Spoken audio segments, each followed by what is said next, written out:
जय सनातन।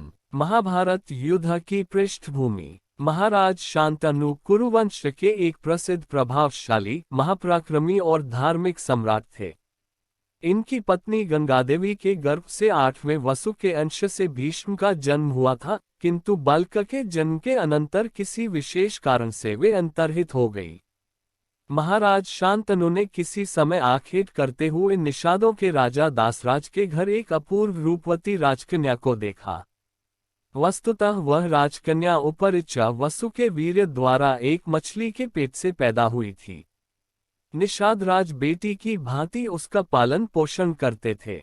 महाराज ने निषादराज से अपनी शादी के लिए उस राजकन्या को मांगा, किंतु निषादराज ने विवाह के लिए एक प्रतिबंध रखा, वह यह कि सत्यवती कुमार ही राजा होगा। महाराज ने इसे स्वीकार नहीं किया और वे राजधानी लौट आए। यह बात किसी प्रकार युवराज भीष्म के कानों में पड़ी। उन्होंने पिता के मनोरथ की पूर्ति के लिए यह भीषण प्रतिज्ञा की कि सत्यवती कुमार ही राजा होगा तथा मैं आजीवन ब्रह्मचारी रहूंगा। इस प्रकार सत्यवती का विवाह पिता शांतनु के साथ करवाया। इस भीषण प्रतिज्ञा के लिए इनके पिताजी ने इनको इच्छामृत्यु का वरदान दिया था। सत्यवती के गर्भ से महाराज शांतनु के 2 पुत्र हुए, चित्रांगद और विचित्रवीर्य। महाराज शांतनु की मृत्यु के पश्चात भीष्म ने चित्रांगद को राजसिंहासन पर बैठाया, किंतु इनकी असामयिक मृत्यु से विचित्रवीर्य को राज्यपद दिया गया। इनकी 2 पत्नियां थीं, अंबिका और अंबालिका, किंतु निसंतान दशा में विचित्रवीर्य की भी असामयिक मृत्यु हो गई। पुत्रों के निधन से तथा वंश परंपरा का विरोध हो जाने के कारण माता सत्यवती बड़ी डहकी हो गई।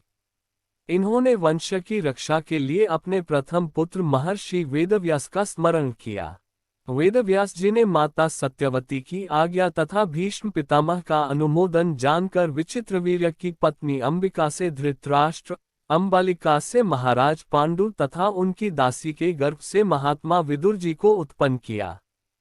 धृतराष्ट्र के जन्मांध होने के कारण पांडु ही राजसिंहासन पर अधिष्ठित हुए। महाराज पांडु एक पराक्रमी, प्रभावशाली और सर्वसद्गुण संपन्न सम्राट थे। इनके 5 पुत्र हुए, जिनमें ज्येष्ठ पुत्र का नाम युधिष्ठिर था।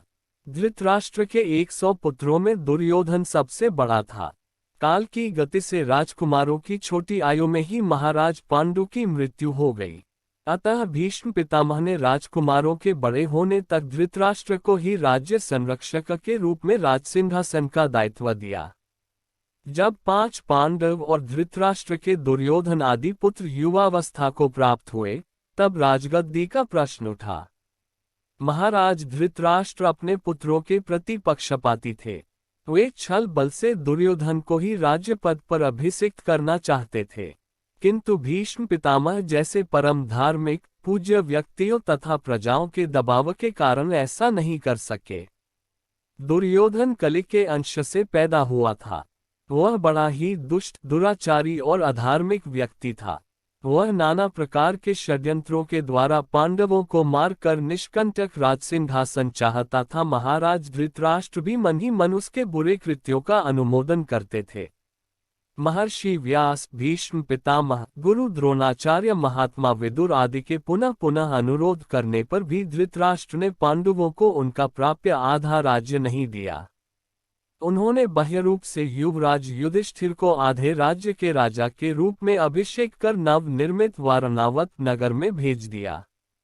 दुर्योधन उस नए राजभवन को जलाकर पांडवों को मार डालना चाहता था।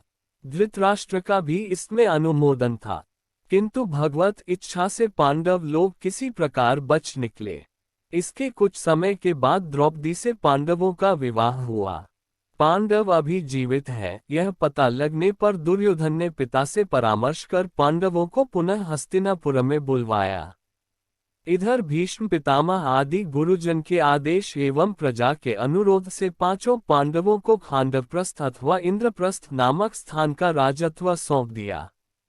पांडवों ने वहां श्री कृष्ण की सहायता से मयदानव द्वारा एक अद्भुत सुंदर नगरी और राजभवन का निर्माण करवाया। कुछ ही दिनों में पांडवों ने भारतवर्ष के बड़े बड़े राजाओं को जीतकर एक महाराजसूय यज्ञ का अनुष्ठान किया। महाराज धृतराष्ट्र एवं दुर्योधन आदि पांडवों के राजसूय यज्ञ को देख सुनकर ईशांस जल उठे। उन्होंने पुनः षड्यंत्र कर कपटतापूर्वक द्यूत क्रीड़ा में पांडवों का राज्य ले लिया तथा उन्हें 12 वर्ष के लिए वनवास और 1 वर्ष के अज्ञातवास के लिए बाध्य किया, किंतु वह समय पूरा होने पर भी पांडवों को उनका राज्य नहीं लौटाया गया। औरों की तो बात ही क्या, श्री कृष्ण भी पांडवों का दूत बनकर हस्तिनापुर में गए, किंतु दुर्योधन अपनी हठ पर अड़ा रहा। उसने 5 गांव की तो बात ही क्या, बिना युद्ध के सुई की नोक भर भी जमीन देना स्वीकार नहीं किया। धर्म की प्रतिष्ठा, साधुओं की रक्षा तथा दुष्टों के निग्रह के लिए भगवान श्री कृष्ण का आविर्भाव हुआ था। उन्होंने इस महाभारत युद्ध के द्वारा अर्जुन और भीम को निमित्त बनाकर पृथ्वी का भार बहुत कुछ अंशों में हरण किया।